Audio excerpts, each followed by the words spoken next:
रायगडमध्ये रुपाली चाकणकरांवर तृप्ती देसाई यांची टीका.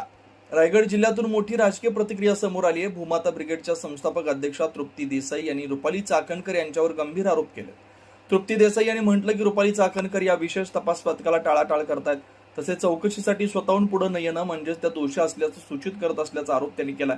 या वक्तव्यानंतर राजकीय वर्तुळात चर्चेला उधाण आलं. या प्रकरणाकडे सर्वांचं लक्ष लागलं. रुपाली चाकणकरांना SITने समन्स पाठवल्यानंतर त्यांनी जी तारीख दिली आहे त्या तारखेला हजर होणं हे सगळ्यात महत्त्वाचं आहे.